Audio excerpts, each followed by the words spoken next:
Assalamualaikum warahmatullahi wabarakatuh. Perkenalkan, kami dari kelompok 4. Saya Rika Rismayanti, kemudian ada teman saya Elvira Sabrina Priyana, dan juga ada Nia Nuraini, dan kemudian yang terakhir ada Mirliana Nurrohmah. Pada kesempatan video kali ini, kami akan menjelaskan mengenai dari data time series. Kami akan membahas satu persatu mengenai data time series atau dapat disebut juga data deret waktu. Yang kami akan bahas tentunya ada 5 poin. Yang pertama ada pengertian. Apa sih itu pengertian deret waktu? Kemudian poin kedua ada komponen data deret waktu, kemudian poin ketiga ada langkah-langkah analisis deret waktu, dan yang keempat ada tren linier, dan kemudian poin kelima ada tren non-linier.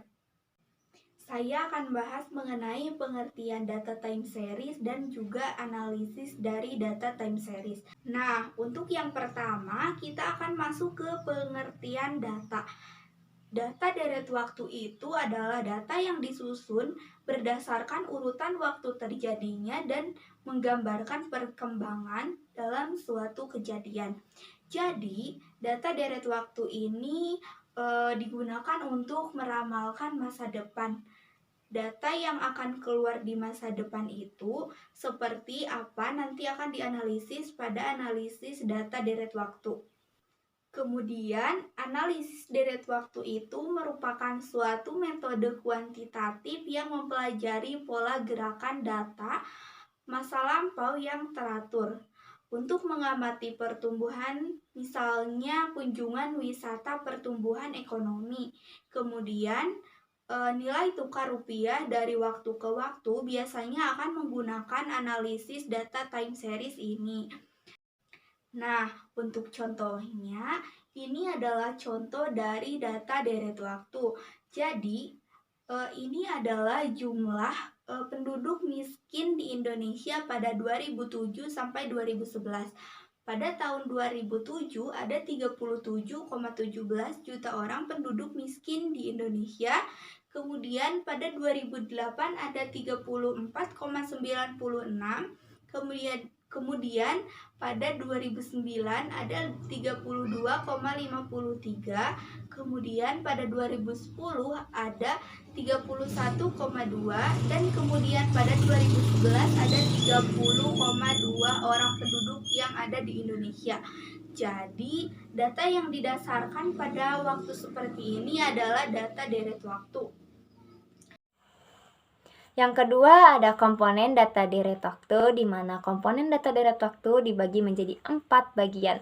Yang pertama ada pola tren, di mana gerak naik turun dalam jangka panjang. Dan yang kedua ada pola musiman yang terjadi apabila suatu data dipengaruhi oleh faktor musiman.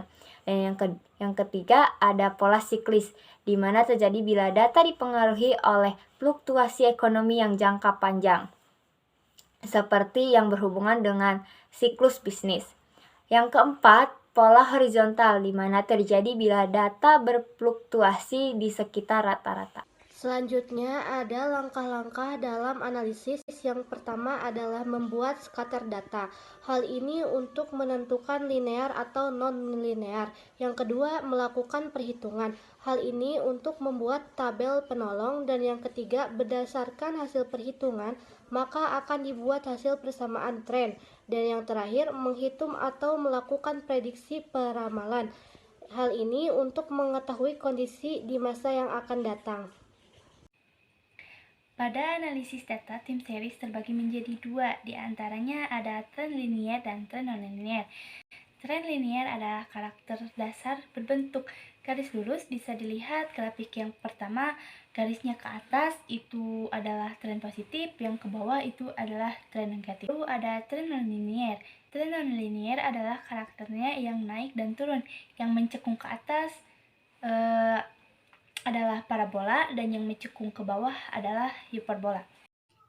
Sekian pemaparan dari kelompok kami, kurang lebihnya kami mohon maaf. Wassalamualaikum warahmatullahi wabarakatuh.